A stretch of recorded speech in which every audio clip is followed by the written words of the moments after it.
quiero hablarles a ustedes acerca de la humildad. Y me va a entender por qué me hago la pregunta. Después de que miré ese video, digo, Señor, yo creo que me equivoqué bien equivocado con el tema hoy. Porque van a entender por qué.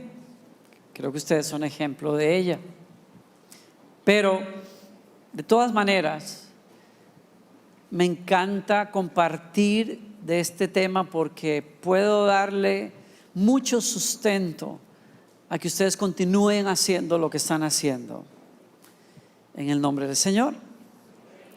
Y yo he compartido este tema a lo largo de los años.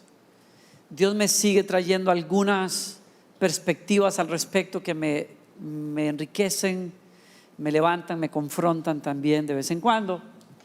Algunos amigos me han escuchado hablar sobre el tema. Tengo un amigo en particular que ha sido jefe de una editorial y me ha ofrecido que escriba un libro. Y me pareció excelente. Usted se imagina, 7 claves para llegar a ser tan humilde como yo. ¿Qué le parece el tema? Él me dice, ¿es que te gusta el tema? Le digo, sí, me encanta. Pero siempre es un reto compartirlo. Porque imagínense, cualquiera que te escuche hablar del tema dice, pues el tipo tiene que ser un catedrático en la humildad. Y ese es el reto de la humildad. Que cuando usted se cree humilde, está pasando justo lo contrario. Así es que, dicho eso, lo invito a que se acerque a esas palabras de Jesús. Quiero hablarle acerca de la humildad. Mi primer punto esta noche es la humildad y la vida espiritual. ¿Cuál es la conexión que hay entre la humildad y la vida espiritual? Y Jesús nos lo dice en estas palabras. Mateo 11:28. Luego dijo Jesús: vengan a mí todos los que están cansados y llevan cargas pesadas, y yo les daré descanso. Qué belleza de promesa, ¿verdad? Él dice: pónganse mi yugo, déjenme enseñarles, porque yo soy humilde. Y yo añadiría a sus palabras con mucho respeto: yo soy el humilde, yo soy el único, real, puro, genuinamente humilde. Si de alguien nosotros podríamos aprender qué es, cómo se ve, cómo funciona, es este que está hablando, es nuestro Señor Jesucristo. Y por eso Él dice: pónganse mi yugo. En otras palabras, para aprender la humildad, ustedes necesitan de alguna manera agachar la cabeza. En términos del Antiguo Testamento, bajar la nuca, ¿no? Que dejarse de estar a la defensiva y simplemente aceptar el consejo, aceptar que alguien les enseñe. Esto suena muy fácil. Ustedes realmente, por eso digo, mi enseñanza aquí no hace falta, porque imagínense, todos ustedes están con lápiz en mano y tomando, o sea, ustedes quieren aprender. Hay algo tan rico y tan saludable en esta congregación, es bellísimo verlo, ¿no? Pero de todas maneras, por si acá, ¿no? Para poder captar lo que es humildad, hay que estar dispuesto a que alguien me enseñe. Y Él dice: pónganse mi yugo y aprendan, y les voy a enseñar. Yo soy humilde y tierno de corazón. Y quiero que subrayen las dos palabras, porque una va ligada a la otra cuando se trata de humildad. Jesús dice: yo soy humilde y soy tierno de corazón. No hay humildad si no hay esa ternura que permite que uno se deje guiar, uno se deje ser enseñado por otra persona. Y entonces la clave está aquí. Estamos hablando como primer punto de vida espiritual y la humildad. Y Jesús dice: y encontrarán descanso para el alma. No hay vida espiritual si tu alma no logró descansar. O sea, si tú estás en zozobra, si tú estás en angustia, si tú estás en culpa, si tú estás en celos porque quieres alcanzar más y no logras, no has llegado a la vida espiritual que Jesús prometió. Porque la vida espiritual se marca, su primer síntoma, su primer fruto es: encontraste paz. Tu alma está en paz con Dios, tu alma está en paz contigo mismo, tu alma está en paz con los demás. Y ahí sabes que estás tomando de las aguas del Espíritu. Tú me puedes decir: no, yo tengo una vida religiosa fantástica, pero tu ceño fruncido, tu angustia ante las cosas, tu frustración porque no eres más santo de lo que quisieras ser, me muestra a mí, o le muestra a Dios, o te muestra a ti mejor, que no estás caminando en esa vida.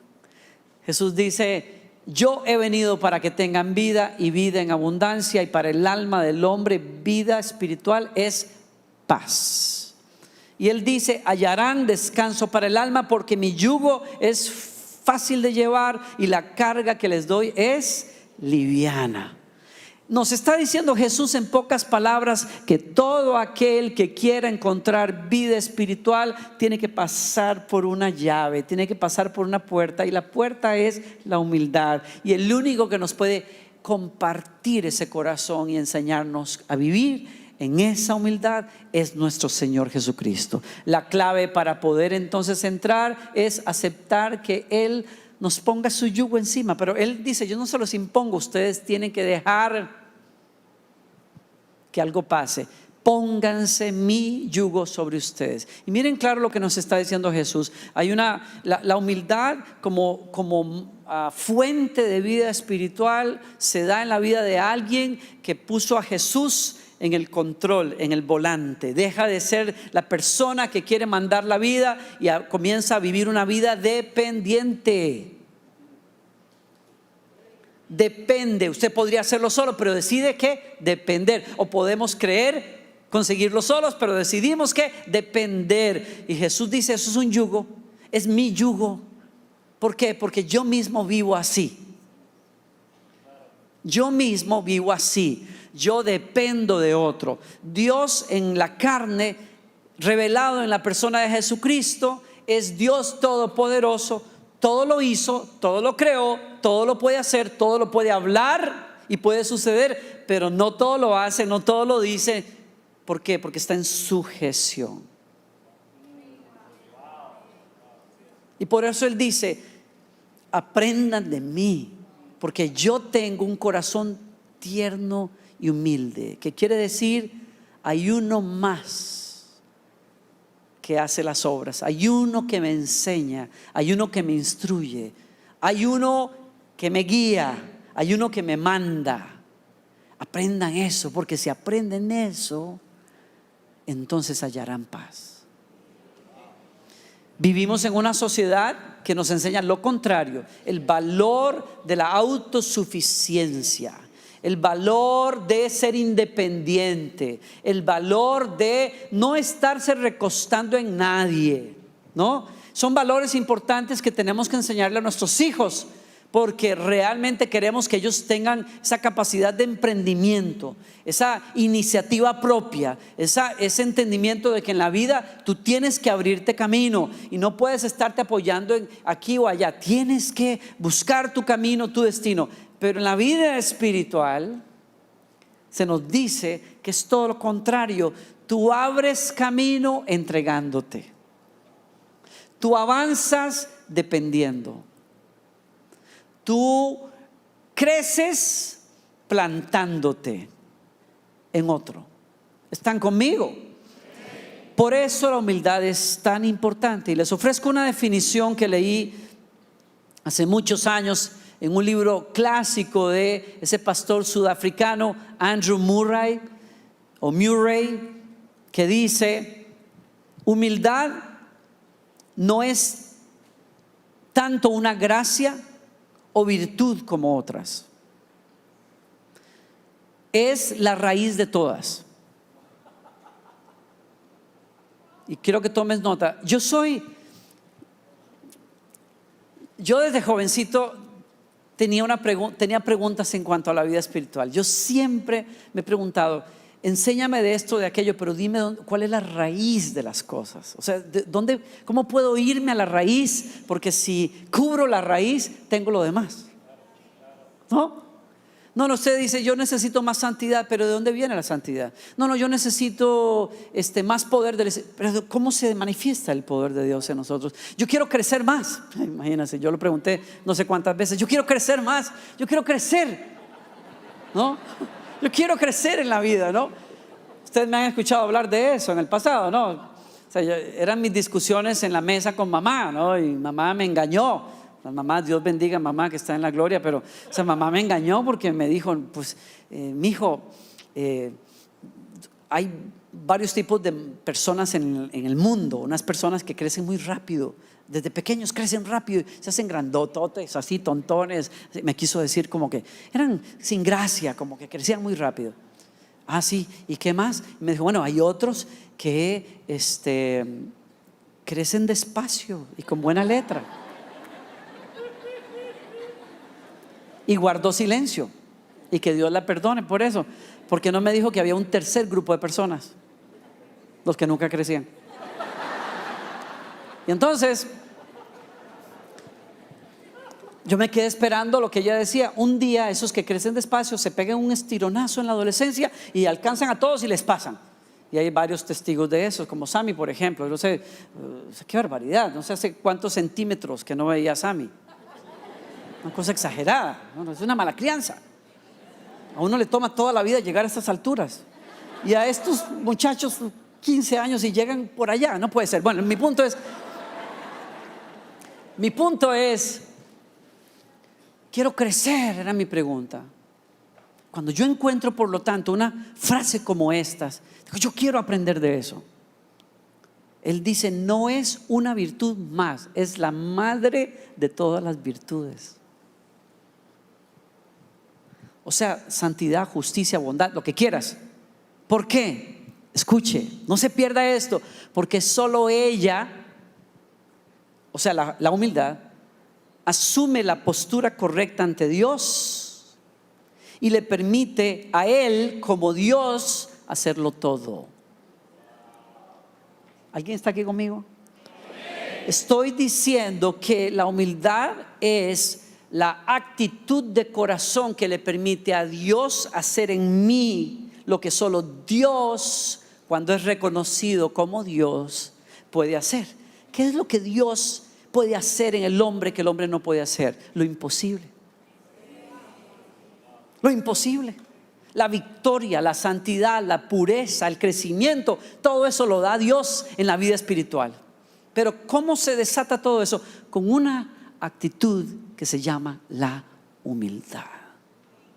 Cuando yo sirvo a Dios y le doy a Dios ese lugar de honra, ese lugar de obediencia, ese lugar de respeto, en donde yo lo reconozco a Él como la fuente de todo lo que pueda ser bueno en mi vida. ¿Está conmigo? ¿Es claro? No, estoy diciendo que la única manera en que los seres humanos podemos percibir, captar, probar, tocar, palpar a Dios es a través de la humildad. Yo solo he estado una vez en Tierra Santa, y en esa ocasión me llevaron a uno de los puntos que todos queremos conocer cuando vamos, que es la iglesia de la Natividad, porque dice la tradición que allí se marcó el lugar desde quizás el segundo siglo de la historia del cristianismo. Se corrió la voz entre los cristianos de que había una gruta, un cierto lugar en donde se decía que Jesús había nacido, y los cristianos marcaron ese lugar. Hay un rosetón, una estrella, de hecho, más bien de plata, sobre una plancha de mármol en el fondo de esa capilla o de esa iglesia. Entonces fuimos.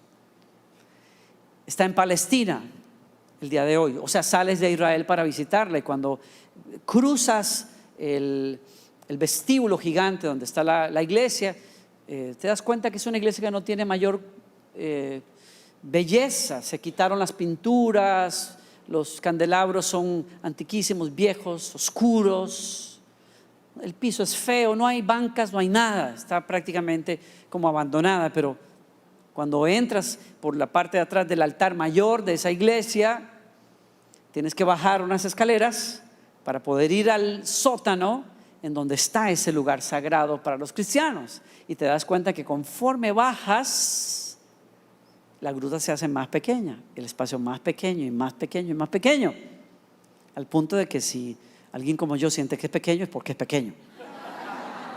Ya, realmente se hace pequeño, ¿no? Y cuando tú llegas a ese lugar no puedes quedarte mucho, pero puedes disfrutarlo unos minutos antes de que la fila continúe por allí. ¿Y sabes qué? Cuando uno llega a ese lugar, la única manera en que uno puede presenciar ese misterio que evoca ese lugar es de rodillas. Tú solo percibes a Dios de rodillas. Solo percibes la realidad de Dios cuando la soberbia se quiebra. Cuando Saulo de Tarso cae al piso y se le abren los ojos para ver a Jesús y lo palpa y escucha la voz de Él por primera vez. Dios tuvo que humillar a Pablo. Voy a hablar un poquito más de esto porque Pablo tuvo primero que ser humillado para después caminar en humildad. La humildad no es forzada, la humillación es forzada. Pero cuando Pablo acepta esa humillación, entonces camina en el misterio que es la humildad. Solo cuando tú eres humilde, tú ves a Dios y aceptas a Dios como el principio de todo lo que es vida para ti. ¿Estás conmigo? Y por eso es tan importante la humildad. La humildad es la puerta para la gracia de Dios y la gracia de Dios es la puerta para la santidad. No hay otra manera en que tú puedas palpar la santidad. Cuando la santidad es una norma que alguien te enseña, es eso, es una norma. Una costumbre que se te impone, es una costumbre. Cuando alguien te lo exige, es una ley. Pero cuando la santidad aflora, no es ninguna de las anteriores. Es el producto de la gracia de Dios que te alcanzó. Y entonces comienzas a caminar en un respeto profundo por Dios, no porque te ven o no por el temor al castigo, sino porque amas a Dios. Y cuando el amor reverente por Dios está, produce que tú huyas del pecado y tú corras hacia la pureza de Dios. Y esa es la verdadera santidad.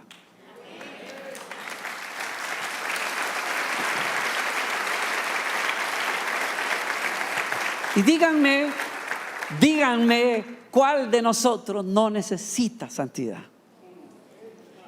¿Quieres santidad? ¿Más santidad? Sé humilde, porque Dios resiste al soberbio, pero da gracia al humilde. Y el que recibe gracia es el que es tocado por el que es santo. La Biblia dice: el que habita a las alturas de la santidad mora con el quebrantado de corazón para hacer vivificar el espíritu o corazón de los. ¿A quiénes toca el santo? A los humildes, no a los perfectos, no a los que se creen la mamá de Tarzán, a los humildes. ¿Y quiénes son los humildes? Los que reconocen quién es Dios. Él es todo en mi vida. Si algún crédito puedes ver en mí, eso se llama Dios. Si algo que no es bueno ves en mí, ese soy yo. Ahí estás viéndome a mí. Pero cuando ves algo que tú dices: pero espérate, yo conozco a este sinvergüenza, esto no, ¿de dónde salió esto? Dile, ese es Dios en mí.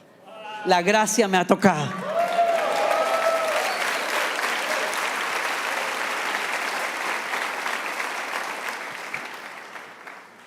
Hemos hablado de la humildad y la vida espiritual. En segundo lugar, quiero hablarles de la humildad y los demás. Porque para poder definir lo que es la humildad y vivirla, tenemos que conectar el concepto con los demás. La humildad me enseña cómo relacionarme con Dios, pero en segundo lugar, la humildad me enseña cómo relacionarme con los demás. Y le ofrezco una definición que la escribe un hombre muy reconocido en el mundo, se llama Martin Lloyd Jones en inglés. Y él dice, es esencialmente una visión verdadera de uno mismo que se expresa, escuche, es una visión verdadera de mí mismo que se expresa en la actitud y conducta que tenemos hacia los demás. Eso es humildad. Lo dice una persona, un tremendo pastor, pensador, cristiano, y me pareció espectacular su definición. Yo sé que soy humilde si he aprendido a relacionarme con los demás. ¿Cuál es la manera entonces en que la humildad me enseña a relacionarme con los demás? Bueno, les leo a otro autor que ha inspirado mi vida, se llama John Dixon. Escribió un libro que se llama Humilitas. Y él dice, la humildad es la noble elección de renunciar a su estatus, desplegar sus recursos o usar su influencia para el bien de otros antes que para su propio bienestar. Es la noble decisión de renunciar a mi estatus y de desplegar mis recursos o mi influencia para el bien de otros antes que para mi propio bien. Y por eso los honro a todos ustedes la noche de hoy. Porque ustedes están usando sus recursos, su tiempo, su estatus, su influencia antes que para ustedes, para el bien de otras personas. Eso es humildad. Ustedes lo han definido muy bien cuando dijeron es una obra de compasión. Sí, pero la compasión no se genera en el corazón del ser humano a menos que la humildad espiritual esté presente. Porque tú no vas a servir a una persona a la que tú consideras menor, a menos que lo veas como si no lo fuera.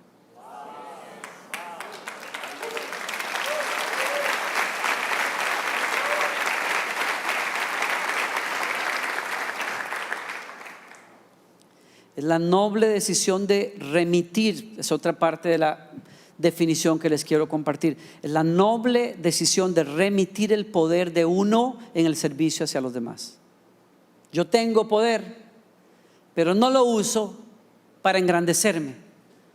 Lo uso para servir a otro. Y ese otro podría ser menor que yo, pero yo al servirlo lo levanto como alguien que es tanto como yo o más.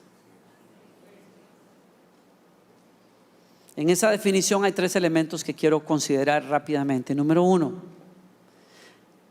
quiere decir que la humildad presupone dignidad. Esto es, lo acabo de decir, pero lo recalco, no es humilde el que está abajo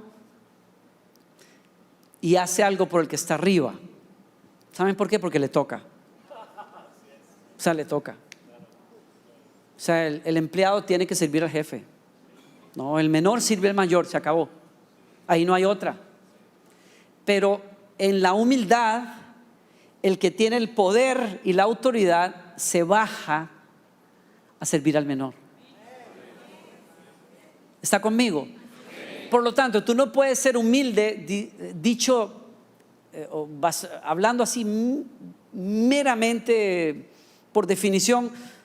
tú no puedes ser humilde a menos que tengas algo que ceder. ¿Ya? O sea, tú tienes que tener poder que usas o remites para servir a otra persona en vez de obligar a esa persona a servirte a ti. ¿Estás acá? Entonces la humildad presupone dignidad en primer lugar. Segundo, la humildad es voluntaria. Lo dije temprano, es una elección. Voluntariamente tú escoges servir a alguien que es menor, que está en mayor necesidad quizás. No te lo pueden imponer. En el momento en que alguien te impone servir a otro, ya no es humildad, es humillación. ¿Me sigues? Y dicho en pocas palabras, la humildad en tercer lugar es social. Quiere decir, siempre tiene que ver no con cómo yo me veo a mí mismo, sino cómo yo veo a los demás o escojo ver a los demás. Ese es el punto de la humildad. Es intrínsecamente social. Es cómo yo decido relacionarme con los demás, cómo yo decido ver a los demás. Y en ese sentido hay que tener claro una cosa: humildad no es recato, no es mesura, no es decir, no es un acto privado de recato, en el sentido de no voy a lucir lo que he hecho, lo que he logrado, me voy a quedar callado porque soy humilde. Eso no es humildad necesariamente, ¿ok? Eso sería modestia más bien. ¿Está conmigo? La persona modesta no dice todo lo que sabe, no luce todo lo que tiene, no presume todo lo que ha logrado. Pero eso no es humildad, modestia. La humildad es más bien, o tiene que ver más bien sobre cómo trato a los otros, más que sobre cómo pienso acerca de mí mismo. ¿Están aquí conmigo? Entonces, no, yo no voy, no, porque yo soy humilde y bueno, que me pasen por encima. No, eso no es humildad. No, alguien te dice, ay, qué camisa tan bonita traes. Ay, sí, la conseguí en una tienda de esas de rebaja porque no quieres presumir que es una camisa de marca que te costó mucho dinero tal vez. Me doy a entender, confundimos. A veces llegamos a la falsa humildad en nombre del cristianismo. Falsa humildad. No toda la gloria a Dios. No, a mí no me digan nada. No, yo no merezco nada. Yo soy un trapo de inmundicia. Yo la verdad que no, yo no hice nada. No, hermano, pero qué lindo que cantó. No, dele toda la gloria a Dios. La gente confunde humildad con honra. Al que honra, a las personas se les da honra. Y cuando uno honra a las personas por sus logros, no le está quitando ni así a la gloria de Dios. Porque nadie, en primer lugar, nadie le roba a Dios la gloria. Dios no la comparte con nadie. Usted inténtelo si quiere y va a quedar muy mal, porque no se puede. Sin embargo, Dios honra a los que le honran.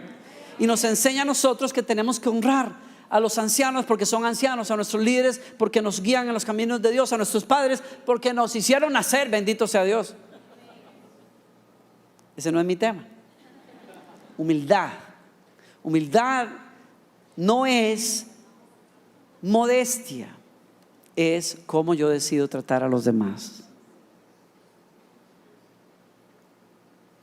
Y los llevo a esa noche en que Jesús está con sus discípulos en Juan capítulo 13, verso 1 en adelante, como un ejemplo de lo que estoy hablando acá. Estamos hablando de que la humildad es social.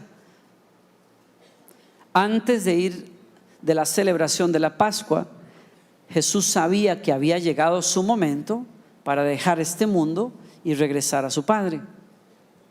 Había amado a sus discípulos durante el ministerio que realizó en la tierra y ahora los amó hasta el fin. Yo quiero que subraye ese pensamiento. Yo estoy leyendo la Nueva Traducción Viviente, pero yo quiero que usted note que fue una decisión que él tomó. Dice, había amado a sus discípulos durante su tiempo aquí y ahora los amó hasta el fin. ¿Qué quiere decir? que en esos últimos minutos, en esa noche final, después de 33 años acá, Jesús podía tomar una decisión. Los amé, pero no me habían traicionado. Hoy me van a traicionar. Yo puedo escoger qué hacer con estos sinvergüenzas. Y dice que esa noche, antes de que todo pasara, sabiendo él quién era, sabiendo él a dónde iba y el costo para pasar de allá, de la eternidad pasada a la eternidad futura, dice, amó a sus discípulos y los amó hasta el fin. Decidió algo. Y usted sabe lo que pasó, pero se lo leo. Era la hora de cenar y el diablo ya había incitado a Judas, hijo de Simón Iscariote, para que lo traicionara. Jesús sabía que el Padre le había dado autoridad sobre todas las cosas y que había venido de Dios y regresaría a Dios. Verso 4, así que, ¿están viendo eso también? Es bello cómo Juan describe todo esto. O sea, Jesús está claro y seguro de quién es, qué tiene, quién lo tiene.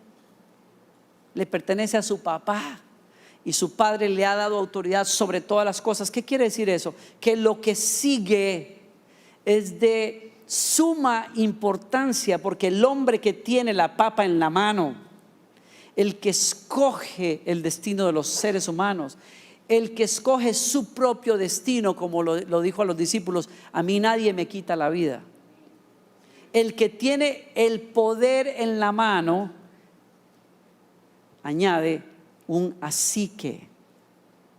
¿Qué vas a hacer? Los ángeles, yo creo, están de pie en vilo, yo creo, así, agarrados de las barandas del cielo, mirando qué va a hacer, porque Él sabe quién es, Él sabe qué tiene, su nombre es como ninguno otro.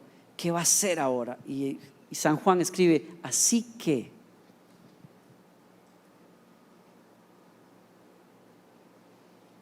Se levantó de la mesa, se quitó el manto, se ató una toalla a la cintura y echó agua en un recipiente. Luego comenzó a lavarle los pies a sus discípulos y a secárselos con la toalla que tenía en la cintura.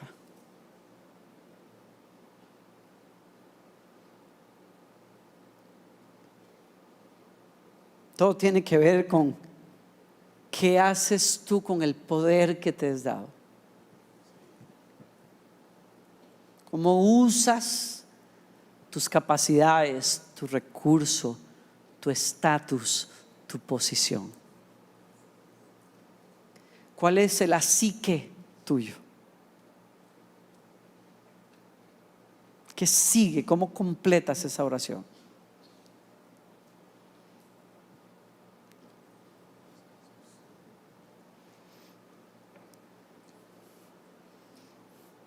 Yo escuché a Max Lucado describir como solo Max Lucado puede hacerlo, lo que significó o pudo significar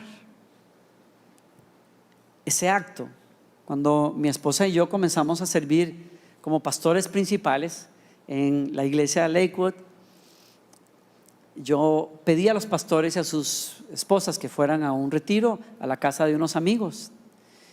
Y comimos y jugamos en la piscina, en la mañana, en la tarde, y a cierta hora del día yo no le había dicho a nadie esto, ni siquiera a mi esposa. Le pedí a la señora de la casa, consigue un recipiente, tráeme unas toallas, ponlas al lado de la piscina y llámalos a todos. Y vinieron pensando que iba a ser un devocional o yo no sé qué, ¿no? Y entramos mi esposa y yo al agua, las mujeres al lado de ella, los hombres a mi lado. Y les dije, quítense los zapatos, les voy a lavar los pies. ¿Y por qué lo voy a hacer? Porque iniciamos una etapa nueva. Y cualquiera que haya sido nuestra relación cambia a partir de ahora. Y Dios me pide que yo marque cómo yo los voy a ver a ustedes. Ellos se quedaron arriba y nosotros abajo y les lavamos los pies. Mi esposa la tuvo facilísimo. Las señoras andaban con sus pies pedicure, colores de verano. Usted sabe cómo son las mujeres, ¿no? Acababan de hacerse, parece que sospechaban. Claro, porque van a estar en unas piscinas y las mujeres se van y se pintan o de camino están inundándole el carro a uno de olor a acetona, ¿no? Y a pintura de uñas, cosa terrible, ¿no? Pero ellas se resuelven cómo se van a ver bien.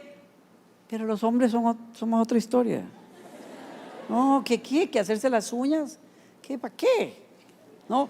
Y habían jugado básquetbol bajo el sol ardiente de Houston.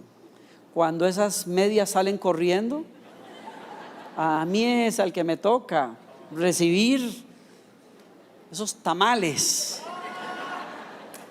¿no? Y Max Lucado lo describió de otras maneras, pero por ahí va, ¿no? Pelos, verrugas, hongos, uñas encarnadas.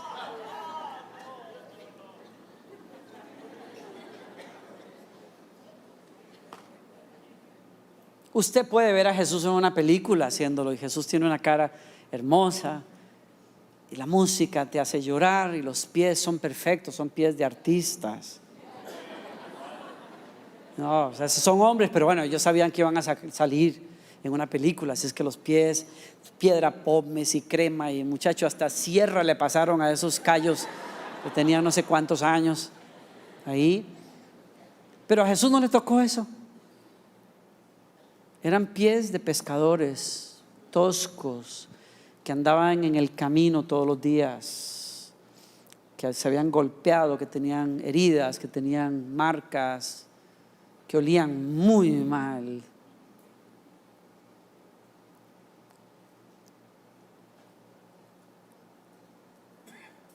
Y lo hizo por nosotros, para enseñarnos a nosotros cómo se trata al que tienes al lado. ¿Alguno de ustedes ha deseado alguna vez tener a Jesús en casa? ¿Se han leído ustedes esas historias como las que me hacen llorar a mí, como la de Abraham cuando invita a Dios que pasó al frente de su tienda, lo invita a quedarse en casa y cocina para él y le ofrece agua fresca de un pozo que él abrió, y Dios en una teofanía del Antiguo Testamento accede, está camino a juzgar a Sodoma y Gomorra, pero accede a quedarse con Abraham unas horas y Abraham le da de comer y le lava los pies. ¡Wow! Si usted quiere saber por qué usted tiene que ser hospitalario, lea la historia, porque uno nunca sabe lo que esa visita trae de parte de Dios. Yo quisiera lavarle los pies al Señor, pero cuando se lo he pedido, me pone al frente los pies de mi hermano con callos y con el olor a queso de muchos meses, y me dice: ¿quieres lavarme los pies? Lávale los pies a tu hermano. Perdónale las rabietas a tu hermano. Quédate callado cuando tienes ganas de darle una trompada. Aguántale el insulto a veces, la acusación, el que le cayó encima a tu silla que ya se la habías guardado a alguien.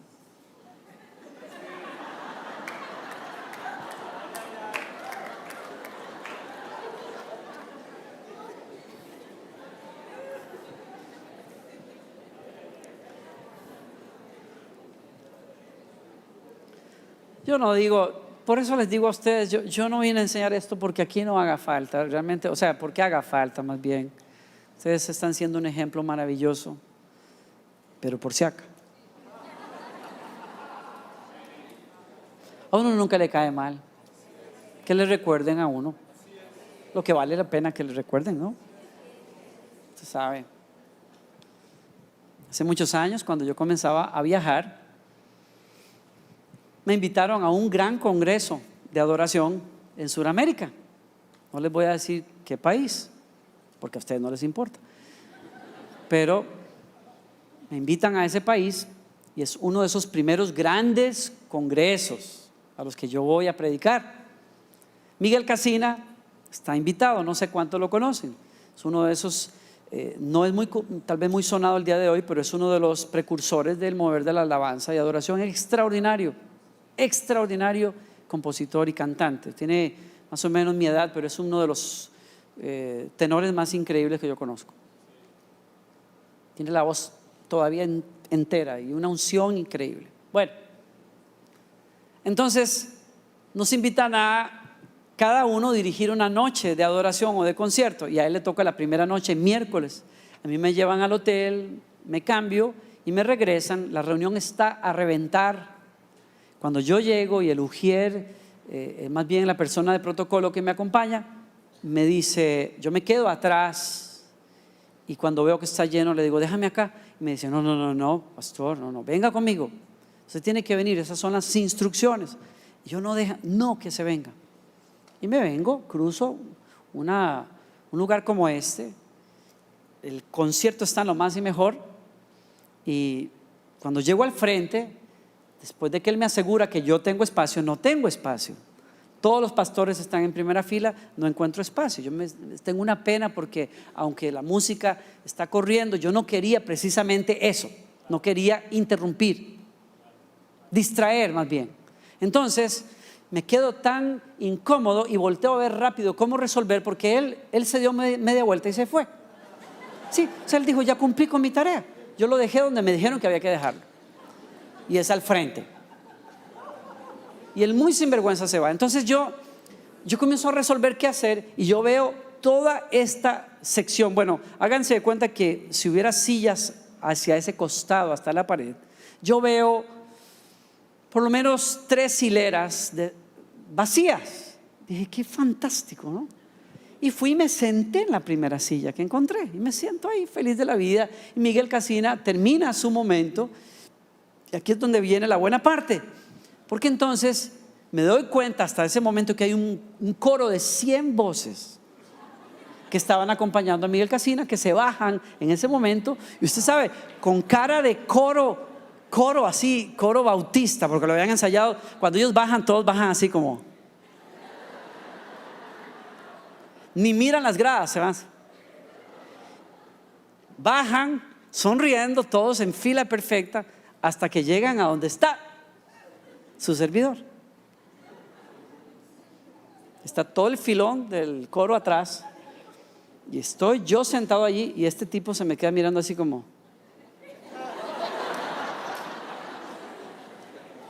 y yo pues le hice como,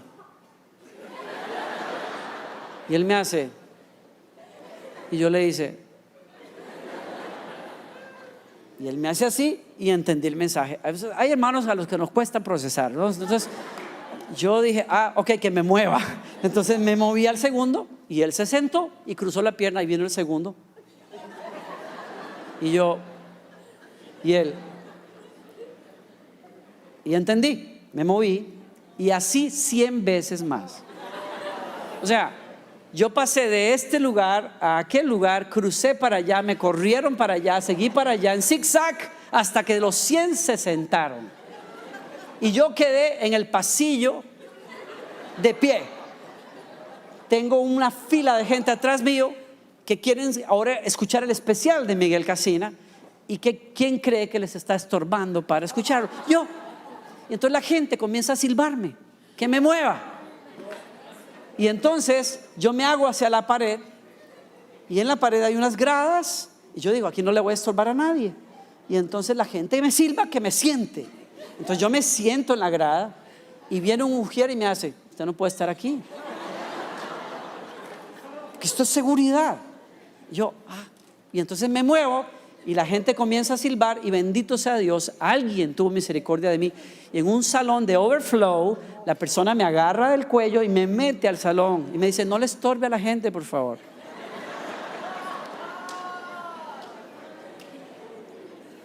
Yo no les tengo que decir a ustedes, bueno, se los voy a poner así, ¿ok? Se los voy a poner así. Yo me sentí tan indignado, que no regresé a ese país o a esa iglesia por los próximos 8 años, aunque me invitaron. Jamás quise regresar. Jamás se los dije.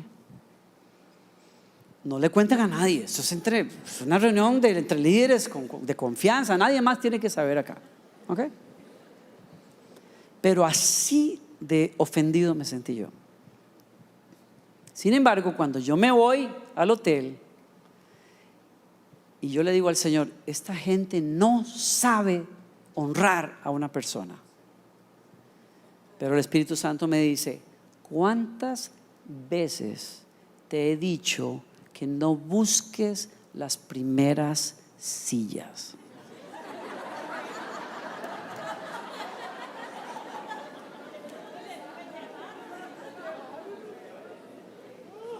Cien veces me lo recordó.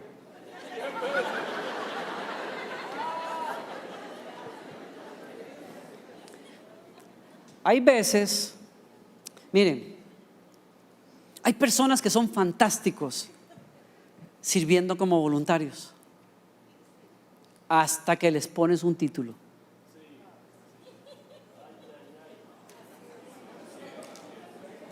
El día que le pusiste jefe regional, el tipo era ese que hasta te besaba los pies, pero el día que le pusieron el jefe, gloria a Dios. Aleluya.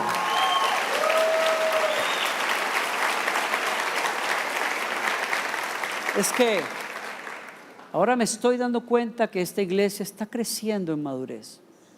Están aprendiendo a reconocer lo que Dios les ha dado. ¿Y saben qué? Y dejan de servir. Porque creemos que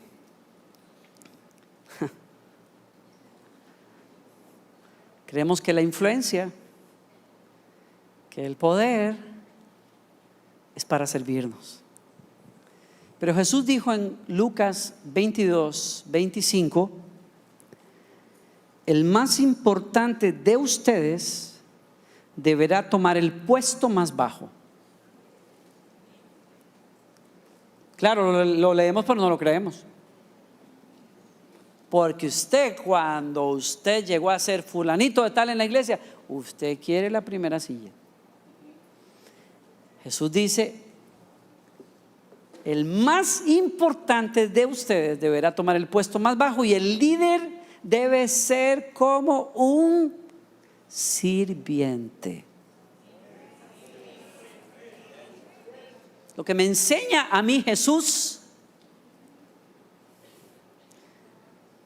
es que liderazgo es sacrificio. Liderar es servir a otras personas. Y eso solo lo hace posible la humildad.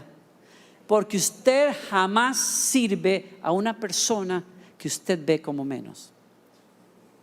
No, es distinto. Miren, es muy distinto si la persona que está al frente tuyo es fulanito de tal. Tú no hayas ni dónde ponerlo. Si es un predicador que tú admiras muchísimo y te aparece en el camino, tú quieres desde la foto hasta darle la silla en el avión, porque es fulanito de tal. Pero Pepito que se apareció por ahí, sí, él dice que va aquí a Ríos de Agua. Sí, pero ¿y ese pelado quién es? Ni lo conocen en su casa. Tú no sirves a esa persona. Tú sirves al que te impresiona a ti.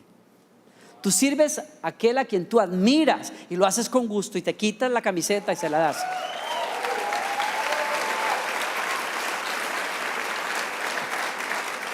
Pero en el contexto del evangelio, tú sirves al más pequeño o al que tú o la sociedad ve como más pequeño. ¿Están conmigo? Filipenses capítulo 2. Quiero amarrar esto que he estado diciendo. Les leo una traducción libre que hice de este pasaje en Filipenses 2 del 1 al 4, en una versión que se llama El Mensaje.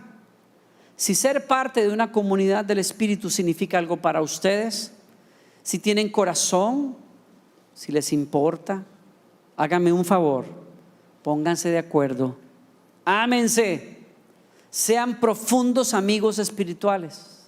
No traten de llegar arriba a codazos, no se ganen el puesto con cuentos, más bien háganse a un lado y ayuden a otros para que avancen. No se obsesionen con el deseo de sacar ventaja. Olvídense de ustedes lo suficiente como para extender a otro una mano de ayuda. Eso es humildad. ¿Está aquí conmigo?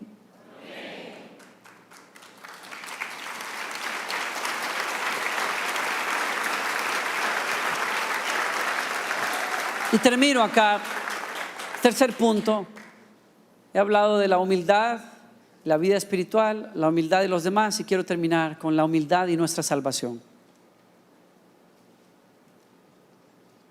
Les leo el mismo pasaje porque la razón primordial por la cual ustedes y yo quisiéramos ser humildes y caminar en humildad es porque nuestro Salvador nos salvó a través de su humildad.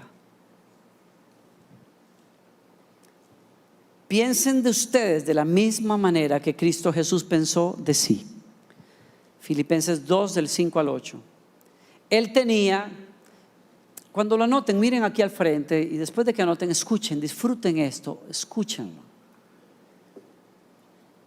Él tenía el mismo estatus con Dios, pero no pensó tanto en Él como para aferrarse a toda costa a esas ventajas. De ninguna manera. Cuando vino el tiempo, dejó de lado los privilegios de la deidad y tomó el estatus de un esclavo y se hizo un ser humano. Escuche esto. Eso ya de por sí es suficiente. Pero escuche, y una vez hecho humano, permaneció como tal.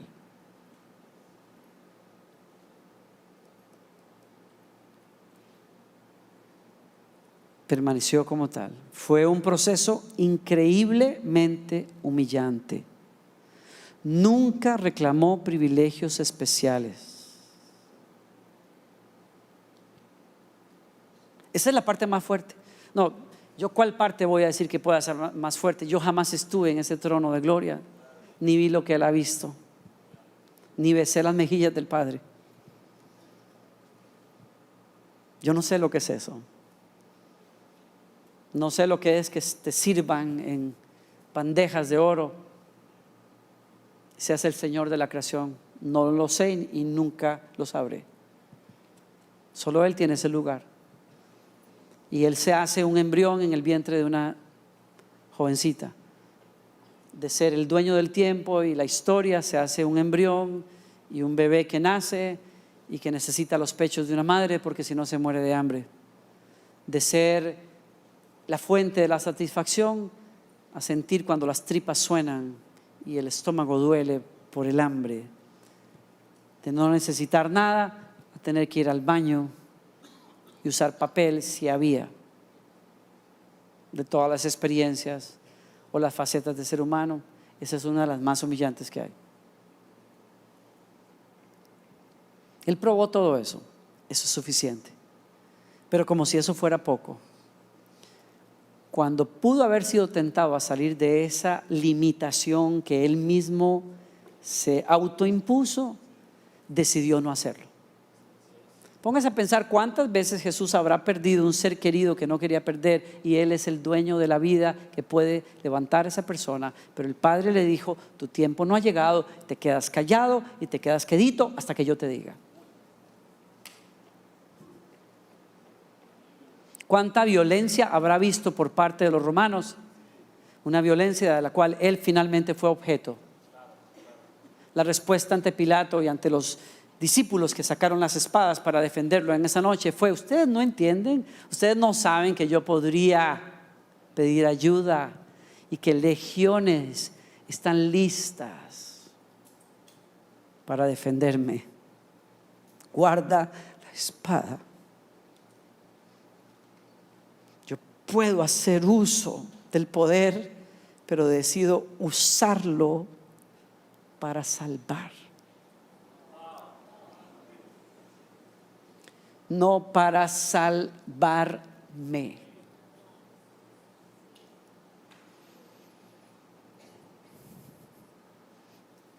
¿Alguno de ustedes ha ido al frente al altar alguna vez a decirle a Dios: Señor, dame más poder? Quizás ha escuchado la voz del Espíritu, como yo la escuché alguna vez, que me dijo: ¿y para qué quieres más?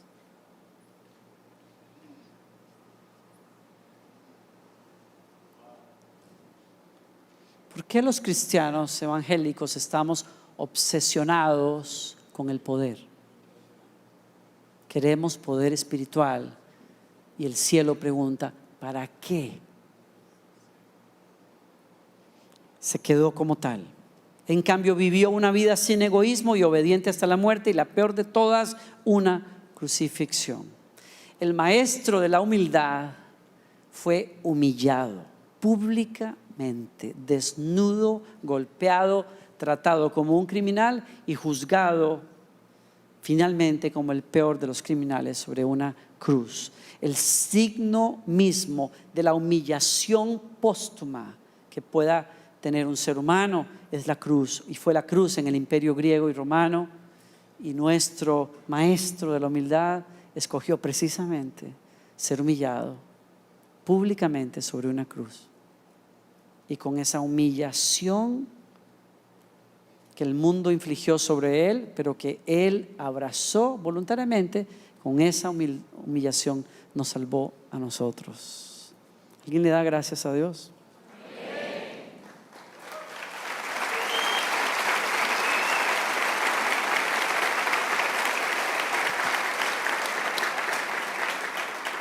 Ese es mi pensamiento final. Cito a una persona que se llama John Dixon de este libro, que dice, escuche: si el hombre más grande que alguna vez hemos conocido decidió renunciar a su posición por el bien de otros, razonaron los primeros cristianos, la grandeza debe consistir entonces en un humilde servicio. El lugar vergonzoso ahora es un lugar de honor. El punto bajo es un punto alto. Y en ese sentido nuestro maestro cambió la historia. Para los griegos y los romanos eran una cultura de honra y deshonra. Usted vivía toda la vida para lograr una posición de honra, y usted evitaba a toda costa cualquier gesto o situación en donde se deshonrara, valga la redundancia en la frase, su honor. La cruz es un signo de la mayor deshonra, pero Dios abraza ese punto, el más bajo, para enseñarnos a nosotros el camino. La humanidad fue salvada por uno que se dejó ser humillado, pero que caminó en humildad ante Dios, y por eso consiguió salvación para usted y para mí. Y los que eran pobres y miserables y perdidos y desechados vinieron a ser honrados como hijos de Dios por la deshonra del humilde. Y Él nos dice: ese es el camino. Hace muchos años yo recuerdo, como joven ministro también, sentirme incómodo a veces por el trato en algunas instancias de deshonra, la falta de reconocimiento. A veces también pensaba, ¿qué tengo que hacer yo para llegar a ese lugar de reconocimiento? No de aplausos, sino de reconocimiento, de saber que he caminado bien, que las personas pueden ver la mano de Dios sobre mi vida. Era una pregunta que yo tenía. En un viaje que yo hago de España hacia Miami, me quedo en la casa de mis amigos los Gracia. Era mi casa realmente en Estados Unidos en esos años. Y Y cuando yo llego a la casa de ellos, creo que fue María, me pasó un cassette de un músico que yo no conocía. Ellos eran los que me ponían al día con la música cristiana. Sí, imagínense, yo en la música, pero... Y me dice, oye este disco, creo que este muchacho escribió una canción en uno de tus discos. Y sí, efectivamente. Y cuando lo puse en el cuarto, yo estoy con estos pensamientos, ¿no? Yo quiero llegar alto. Yo quiero hacer una carrera sirviéndole a Dios. Y pongo el disco. Es aquella canción que hemos cantado en el pasado. Jesús, Señor de la creación, siendo en forma de Dios, se despojó de sí mismo, tomó la semejanza de hombre y siendo puro y sin mancha, entre nosotros vivió y asimismo se humilló, tomando forma de siervo, hasta su vida entregar y en una cruz terminar. ¿Recuerdan? Y ahí el Espíritu Santo me hizo pedazos y me dijo, ¿tú sabes qué es lo más alto que tú vas a llegar? A ser clavado en una cruz. Lo más alto que la humanidad puede aspirar a llegar es a morir en una cruz, para que entonces Dios sea levantado.